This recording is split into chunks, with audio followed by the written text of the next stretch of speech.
Joe, âgé de 10 ans, habite aux îles Salomon. Il passait son temps à regarder la télévision et à faire des jeux vidéo avec ses amis, mais il n'était pas heureux.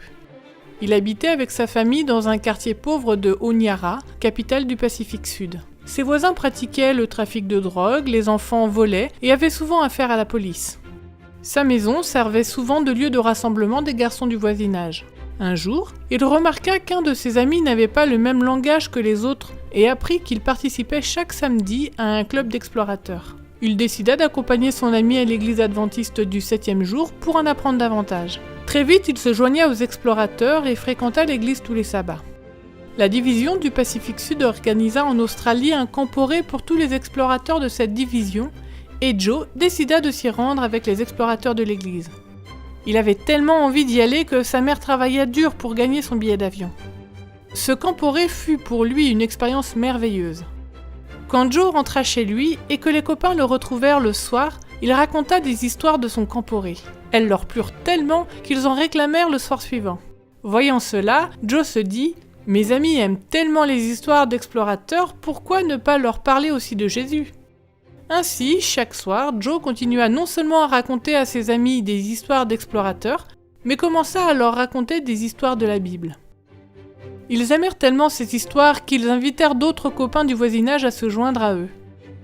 Bientôt, ils furent 30 à 40 à se retrouver tous les soirs chez Joe pour entendre parler de Jésus. Bien que sa mère ne soit pas très riche, elle commença à préparer le repas pour tous ces jeunes après les histoires. Elle avait étrangement toujours assez de nourriture. Les amis de Joe lui demandèrent un jour s'il pouvait aussi participer aux activités des explorateurs. Le sabbat suivant, 4 d'entre eux vinrent avec lui à l'église. La semaine suivante, ils étaient davantage. Le responsable des explorateurs se demandait d'où venaient tous ces jeunes et demanda à Joe « Comment se fait-il que tant de jeunes de ton quartier viennent aux explorateurs ?»« Je n'ai rien fait, dit-il. Je leur ai juste raconté ce que j'ai fait au camporé en Australie et nous prions tous les soirs. C'est tout. » Le responsable voulut voir par lui-même et se rendit aux réunions du soir chez Joe. Il fut éberlué de ce qu'il vit. Il dit même à la maman de Joe « On pourrait presque ouvrir une église dans ce quartier. » Il remarqua dans la maison de Joe une grande pièce non terminée et demanda s'il pouvait l'utiliser pour des services du sabbat matin.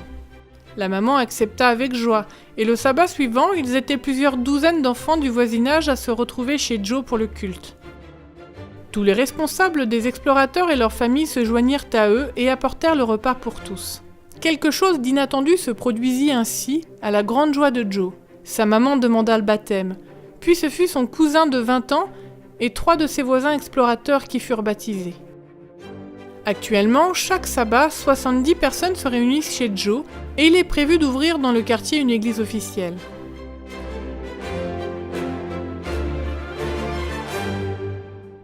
Joe a maintenant 13 ans. Il est resté simple, mais Dieu l'a sans aucun doute utilisé de façon puissante. Je suis petit, dit-il, mais par moi, Dieu a créé une église. Comme Joe, chacun peut, en parlant de Jésus à ses amis, à sa famille, être un instrument dans les mains de Dieu pour fonder une église.